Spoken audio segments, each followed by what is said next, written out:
नमस्कार, मैं राजनीतिक परिवार में पैदा हुआ। जब मैं छोटा सा था 1980 में प्रियंका और मैं घर में लेई बनाते थे, रात को निकलकर पोस्टर चिपकाते थे। चुनाव समझता हूं, 20 साल से मैं स्वयं चुनाव लड़ रहा हूं। पोलिंग कैसे होती है, पोलिंग बूथ कैसे मैनेज किया जाता है, वोटर लिस्ट, फॉर्म 17, ये सब मैं गहराई से समझता हूं। कुछ समय पहले हमें दाल में काला लगा। चुनाव के नतीजे आते थे, मूड एक तरीके का होता था, रिजल्ट दूसरे तरीके का। मुझे याद है उत्तराखंड में हम चुनाव हारे। बाद में मैंने कैंडिडेट से पूछा कि जहां रोड शो हुआ था वहां जाके देखिए हमें कितने वोट मिले। हजारों लोग आए थे, पोलिंग बूथ में किसी ने वोट नहीं किया। यह असंभव था, यह हो ही नहीं सकता। उसके बाद छत्तीसगढ़ और मध्य प्रदेश के रिजल्ट, हमें लगा कुछ ना कुछ गलत हो रहा है। 2018 में मध्य प्रदेश में चुनाव होता है, हम जीतते हैं। हमारी सरकार चोरी हुई थी। 2023 में चुनाव होता है, मैंने अपने आंखों से भारत जोड़ो यात्रा में देखा, भयंकर एंटी इनकम्बेंसी, और हमें 65 सीट मिलते हैं। इम्पॉसिबल, हो ही नहीं सकता। और फिर महाराष्ट्र में पहली बार हमें सबूत मिला।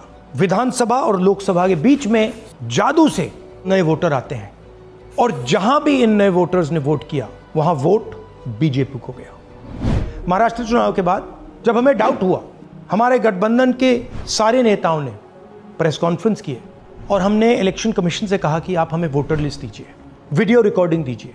इलेक्शन कमीशन ने मना किया। ना उन्होंने हमें वोटर लिस्ट दी और ना उन्होंने वीडियो रिकॉर्डिंग दी। डाउट हुआ, क्यों नहीं दे रहे, क्या कारण है?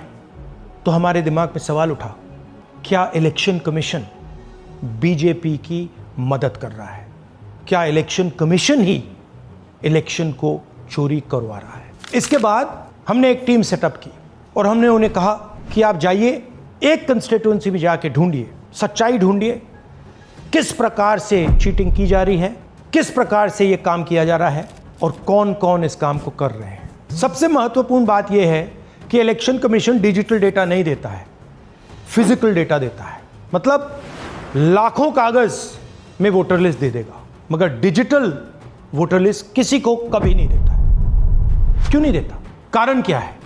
कारण है कि अगर डिजिटल डेटा मिल जाए तो इलेक्शन कमीशन की सच्चाई पूरे देश को पता लग जाएगी। हमने टीम को बताया, मैंडेट दी कि आप जाके चेक कीजिए, आप 5-7 सीटों पे पता लगाइए कि चीटिंग हुई, और अगर हुई तो कैसे हुई।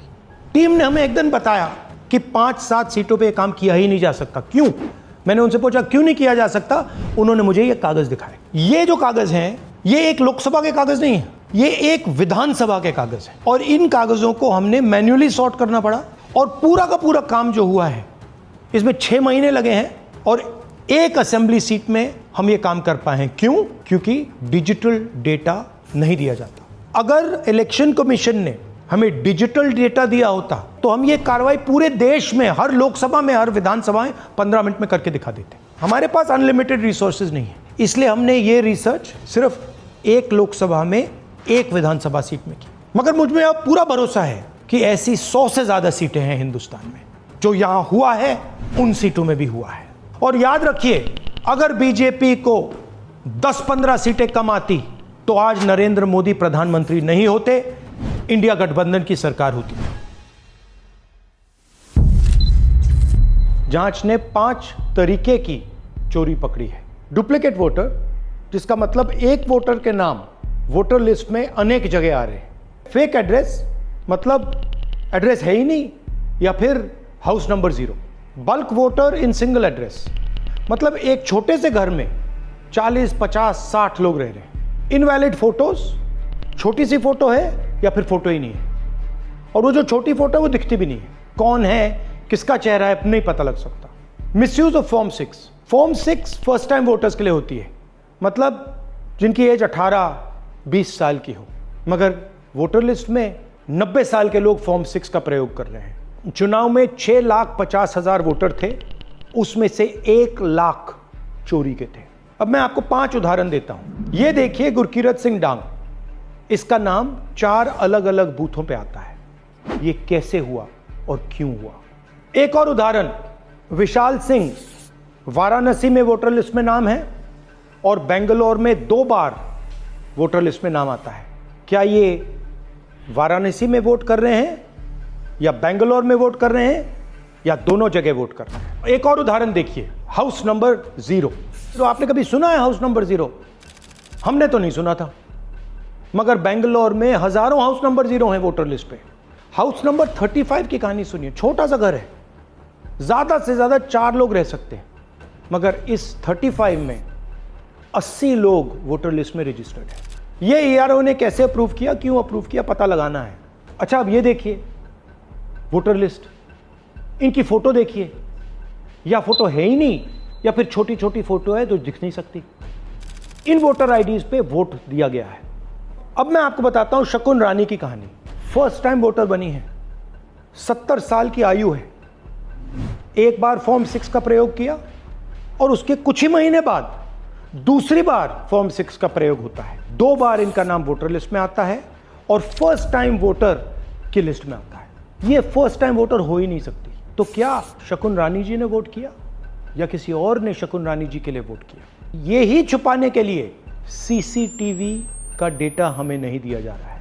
और ये शकुन रानी जी अकेली नहीं है, ऐसे हजारों लोग हैं जिन्होंने फॉर्म 6 का प्रयोग करके 2-3 बार वोटर लिस्ट में नाम डाला है। हमने पहले इलेक्शन कमीशन से इलेक्ट्रॉनिक वोटर लिस्ट मांगी थी, CCTV फुटेज मांगी थी। उन्होंने अपना काम नहीं किया, हमें नहीं दिया। फिर हमने अपना इन्वेस्टिगेशन कराया, RTI भरे और हमारे पास डेटा आया। भाई और बहनों, सच्चाई यह है कि हिंदुस्तान में इलेक्शन कमीशन और बीजेपी मिलकर इलेक्शन चोरी कर रहे हैं। ये पूरा का पूरा सबूत ब्लैक एंड व्हाइट में आज हमने आपको दिया है। इलेक्शन कमीशन जानता है कि हमने उनकी चोरी पकड़ ली है, इसीलिए SIR आया है। ये SIR जो है इंस्टीट्यूशनलाइज चोरी है। इलेक्शन कमीशन खुलकर बिना डरे बीजेपी के साथ मिलकर चोरी कर रहा है। और ये जो SIR है, इसका लक्ष्य गरीबों का जो हक है, उनका वोट जो है, उनसे चोरी करने का है। मैं आपको एक और बात बताना चाहता हूं। इस पूरी इन्वेस्टिगेशन में हमने वोटर एडिशन को देखा है, मगर जितना एडिशन होता है शायद उससे ज्यादा डिलीशन होता है, सबट्रैक्शन होता है। तो ये सिर्फ एक मेन तरीका हमने पकड़ा है, दूसरे तरीके पे हमने इन्वेस्टिगेशन की ही नहीं अभी। मैं इलेक्शन कमीशन और इलेक्शन के ऑफिसर्स को साफ कह रहा हूं, आप जो कर रहे हो गलत कर रहे हो। ये ट्रीजन है, देश के खिलाफ है। ये मत भूलिए, टाइम आएगा हम आपको पकड़ेंगे, बचने वाले नहीं हो। It is critical that we expose voter चोरी।